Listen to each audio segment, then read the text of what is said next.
Kevin Maloney, Trenton Times. Tariq Holman, head football coach at Trenton High. Maybe the most popular man in Trenton right now. Yeah, What's up, Tariq? How you doing? How you doing, brother? Good to see you, man. Thank you. Good to see you. Thanks. Hey, congratulations on another great win Saturday. You guys come out here, ran the ball effectively. Really took the West Windsor North and moved to 3-0. So we talked after the game. It's great to be 3-0, but still a lot of work to be done. Absolutely. I mean, you don't get a week of rest in this conference. So this week's going to be a really, really tough game, and probably some of the stiffest competition that we've seen all year. Steiner's big. They get off the ball. They're well coached. They don't make mistakes, and it's going to be a tough game. You guys ran the ball. I mean, we talked about it also. You knew you had two very good running backs and a bunch of other guys behind them, and Ryan Wharton and Tremaine Nieves. The other day, 51 carries, 477 yards. It's been a long time since Trenton High accounted for that many rushing yards in one game. You knew this running game was good. Did you know it could be that good? I mean, I don't think you look at stats to see how good it is. I think it's, if you're being effective. But one of the things that I do know is that I have a great offensive line coach in Dan Riley. And our offensive line have been working their butts off all summer. One of the things that happens with those guys is, you hear 477 yards and it's Tremaine and it's Ryan, but it's those guys up front, man, that are working. And you look at those guys, they're not coming out of the game. They're not in and out. They're not taking a break, and they're hustling. They're getting downfield, getting those extra blocks that are making some of those long runs happen. But I'm just thrilled to have the opportunity to coach some great kids. And my staff's doing a great job too. Yeah, and we were just talking off camera. I mean, a long-time assistant coach. This is your second go-around. He did have 1 year as a head coach at South Brunswick. Right.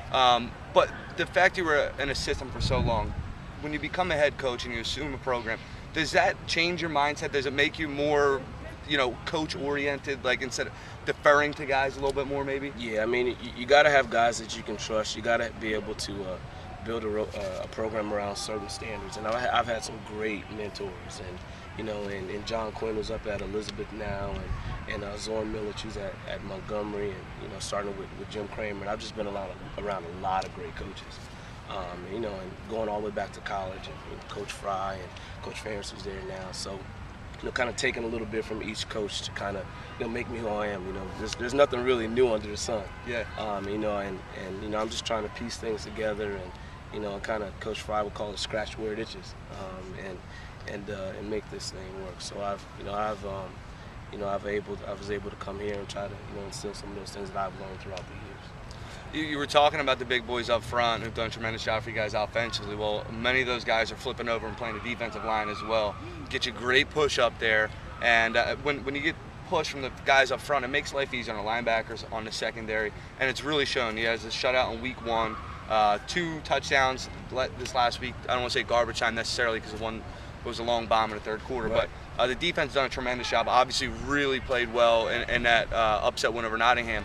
But what do you like what you've seen from the defense so far? I mean, one of the things that that's always where you start is great defense. And me being a defensive player and a defensive coach for so long, I've entrusted my defense to Chris Franco, who we've been friends for a long time, and he's been he knows the CVC and Mercer County real well, being a coordinator in the area for so long, and between he and Sean Hackett and and some of the other coaches that we have on the staff, they've done a great job with our defense. So I like to stick my head in there sometimes, and they push me away, but they're doing a great job, and I definitely attribute it to those guys' hard work and the sacrifices that they make as coaches and parents, and they're both teachers, and things that they're doing on a daily basis to help our program.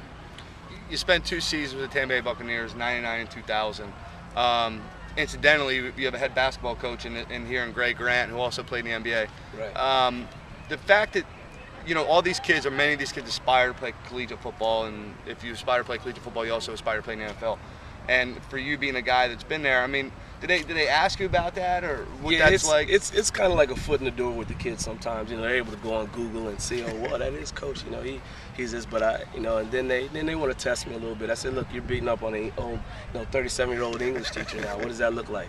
But it helps to get your foot in the door a little bit. But I think the big thing that kids need to realize is that I tell them my story, and I've had 5 knee surgeries.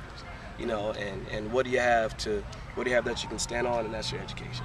Yeah. That's the most important thing that I got of. And when you look at sports, it's great to feel like I'm doing what I've been, I was put on this earth to do, and I think that's, teach and coach football and be a part of be a part of helping kids, rise and meet their greatest potential. So, it's a foot in the door with a lot of the kids, but I think the story in itself, shows, how what you have to fall back on, and that's the lesson that I hope that all my kids can get, and some of the values and things that they can learn when they finish. Last thing, you talked about the Town a little earlier. I saw them open up the season against Allentown, and they are massive up front as well.